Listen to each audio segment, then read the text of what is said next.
Welcome to the On the Rise podcast, where we talk about time freedom, passive investing through real estate, finance, and mindset. Let's dive in. Quick disclaimer as always, I am not a CPA, I am not an attorney or a financial advisor. This is not financial advice. I am not telling you or anyone else what to do. The views and opinions expressed in these podcasts are provided for education and informational purposes only and are not necessarily the views of my employer.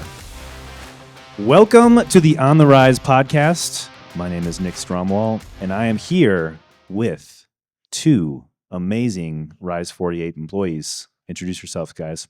I'm Jason Kish. I'm the manager of capital formation, and I prefer distinguished gentlemen, if you could. Okay, thanks.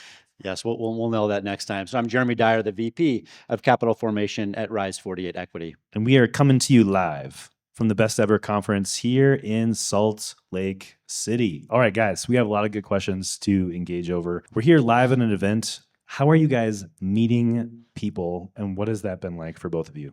Yeah, appreciate the question. You know, I've been a regular conference goer for probably the last 2.5 decades. And when I attend conferences, my primary mission is to make new connections and to foster existing relationships with people that are already inside of my personal professional network, right? So my main focus here at the conference isn't much as focused on listening to the presentations on the main stage. It's more connecting one-on-one with individuals here on a more intimate level. Love it. And Jason, what's it been like for you? Where are you meeting people? Well, being the newest addition to the capital formation team at Rise 48 and being my first best ever conference, it's taking a little bit of learning. I'm learning a lot from you, Nick, where you've come in with pre-scheduled meetings. That way, the highest value conversations, you're making sure that you actually have those. You know, for me, I am really learning the landscape, meeting a lot of other sponsors, LPs, a little bit of everybody, really, because I'm starting from square one, not really in the same place that you and Jeremy were starting. So Jason, is it really the best ever conference? Out of all of the conferences I've been to with Rise 48, it is the best ever. Great. Love it. Yeah. So two unique places I've met people, the elevator and sitting across the fireplace from someone. And they just happen to be probably two of my best connections at the event. You just never know. I came in and I had pre-messaged around 400 people to try to set up one-on-one meetings, people that are looking for a best-in-class operator, and have set up, more meetings than I have time in my schedule for. So it's been really fruitful in that sense. And there's a lot of hunger here for people to get connected to a team that's growing. And speaking of a growing team, I think we've had 3 babies in our team in the last three weeks. Is that right? The team's growing. Yeah, I can absolutely tell you that. So in the Scottsdale headquarters, we've had, we'll just start with me. We have an 11-day-old, and Zach Haptonstall, the CEO, his wife had a baby 3 days after we did. And then Jen in investor relations, she recently had a baby as well. So 3 Rise babies, all boys, in 2 weeks span. Man, we got some best friends brewing right there. Yeah. Okay. I want to get to the economic update. We're hearing a lot from the stage. Jeremy, I'm going to direct this at you, that we're either near or already at the bottom for multifamily. Could you speak to that a little bit? What are you seeing in the market? Yeah, absolutely. And there's obviously a lot to say there, but real estate is cyclical, right? There's different times during the market cycle where it's a buyer's market, and there's times when it's a seller's market. We really saw the peak of the last cycle really back in 2021 and 2022, and so for largely the last 3 to 4 years, we've seen kind of this trough. But what's been interesting in the last several months is we've been seeing far less severely distressed deals out on the market. A lot of the deals that got in trouble were due to poor financing, a poor, going in, basis, exit, entrance, cap rate, et cetera. And lately what we've been seeing is things are normalizing. We're not seeing deals, becoming as readily available from lenders. with deals in foreclosure. We're not seeing quite as many deals available today where the seller is, severely distressed on the financial side, right? We're also starting to see other things normalize, like concessions, for example, having to give up less concessions to get occupants or tenants, to occupy our units. Another one is organic rent growth is starting to make a comeback in some of the major markets that we operate in, predominantly in those Sun Belt states. And then, of course, largely from a supply demand economics perspective, we saw that glut of new supply, hit a lot of major markets, really kind of in the aftermath of the COVID era. And we've seen a lot of that, new supply getting absorbed. So demand still is strong. But the new supply picture, the forecast over the course of the next few years is really falling off a cliff. And that gives us a lot of optimism, as a real estate, sponsor, investor in some of these markets, that some of these valuations are going to start coming back again. But it's been a buyer's market the last 3 to 4 years. And I think we're going to start getting back to more normalized, transaction volume again. Love that. Jason, you've recorded some really helpful videos for our investor community talking about NOI, cap rate. Could you kind of help us understand the difference between organic rent growth and forcing rent growth? And maybe there's another lever out there, but how do those work together? Yeah, so organic rent growth is some of it is a function of inflation, which is pretty much constant in American life. The cost of things generally go up and to the right over time. So that's something that drives organic rent growth. The other thing is, as people move into a city and they absorb more and more of the apartments, that means that, the supply and demand, it changes, and there's more demand with similar supply. That drives rent growth. That's why we've seen some negative rent growth in the Sun Belt. Phoenix, Charlotte, Dallas, Fort Worth, they're still the leaders in the influx of people, the net migration, but there was so much building that it brought in a lot of new supply. So that has hurt the organic rent growth recently. But like Jeremy was just talking about, the supply is going to fall off of a cliff in 27, 28, and 29. It takes a long time to actually fund and start these projects. So what you can do in the meantime to drive NOI further is you can force appreciation or force rent growth. So that's through things like doing smart remodeling that renters would actually want, would actually pay more money for. It's adding covered parking. Like, you think about living in Phoenix, do you want the inside of your car to be 110 in the summer or 160 in the summer? So it's adding things like that so that you can drive your NOI regardless of what's happening with the organic rent growth in your market. Are there any other levers to make a deal profitable outside of organic rent growth and doing renovations to an apartment? Jeremy. Yeah, absolutely. I mean, there's a number of different operational efficiencies that we are looking to implement across our entire portfolio in order to really, focus on, increasing that NOI, in a time period where it's hard to fight for those NOI dollars by, forcing value creation and renovating units, et cetera. So things like installing, bulk cable, packages, bundling up renters insurance, as Jason mentioned, carports, valet trash service, maybe even simple things like upgrading washer and dryers or, different appliances, in the units. And of course, taking advantage, depending upon the state, taking advantage of programs like the tax abatement, strategy and program to further, reduce those expenses on the operation side, which ultimately, of course, helps, on the NOI growth side as well. Love it. Okay, so Jason, back to you. This is your first best ever conference. What's been the highlight for you so far? The highlight is definitely making the relationships. So, up to this point, really, I've been making relationships over the phone.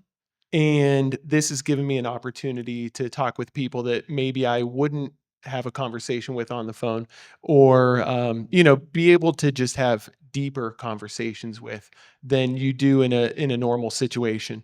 Having a conversation over dinner like we got to on the first night and like we're going to tonight, it's just different than the day-to-day conversation where you're just trying to fit it into a phone call.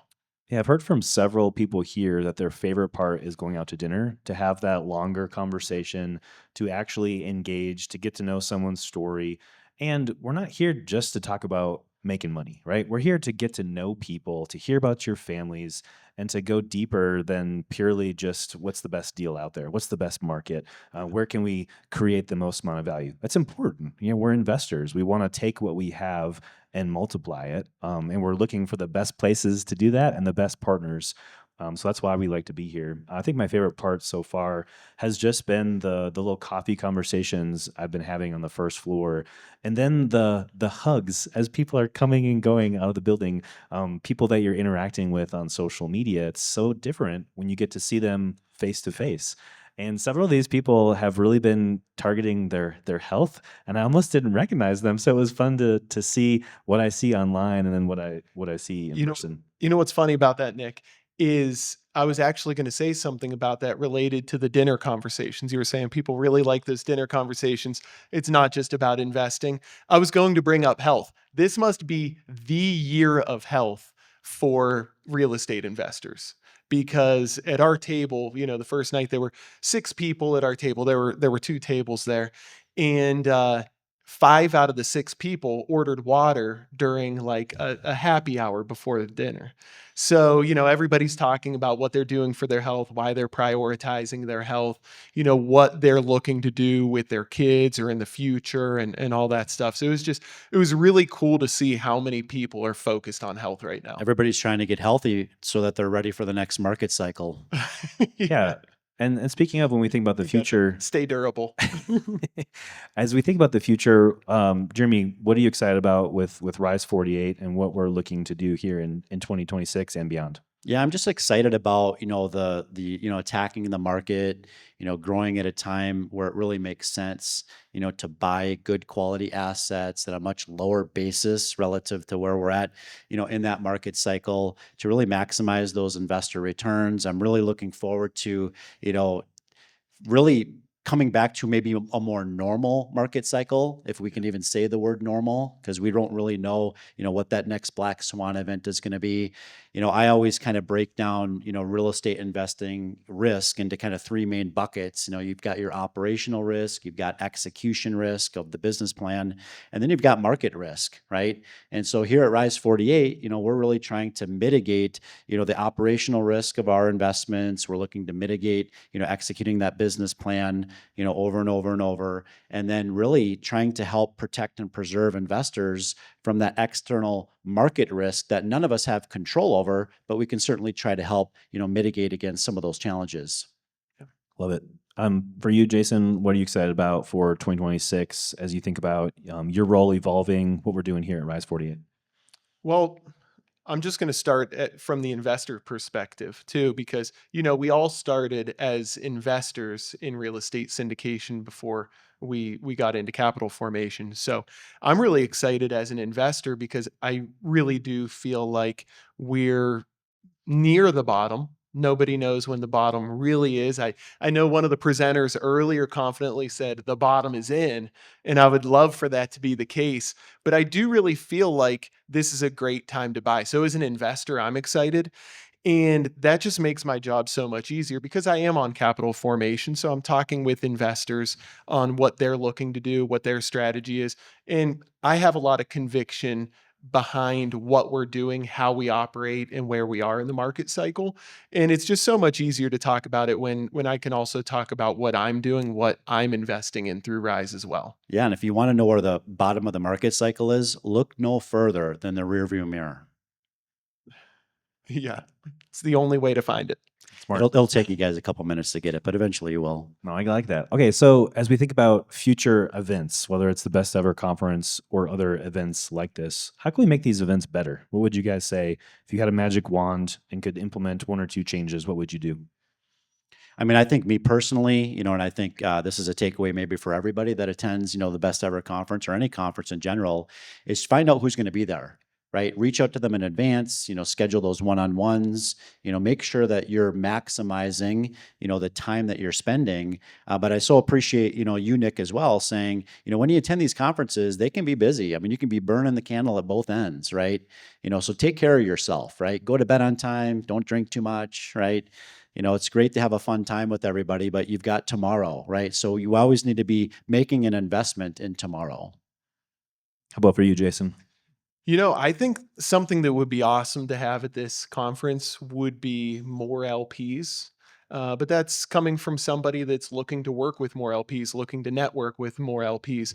So I would love to see that because there are so many quality operators here that this would just be, an LP that gets into this. It's an absolute field day learning about new types of investments, the different operators' thesis, and really getting to feel out the room of how operators do things differently. Where if you just have a one-off conversation with somebody, it's a lot harder to get the full picture. So I think both the operators would benefit from more LPs being here, but then LPs would greatly benefit from seeing all these operators in one place. Yeah, so if you're a passive investor out there, we want to see you here next year at the Best Ever conference. I love it. Yeah, I think for me, what would be exciting for me is expanding the scope of what success looks like for an operator.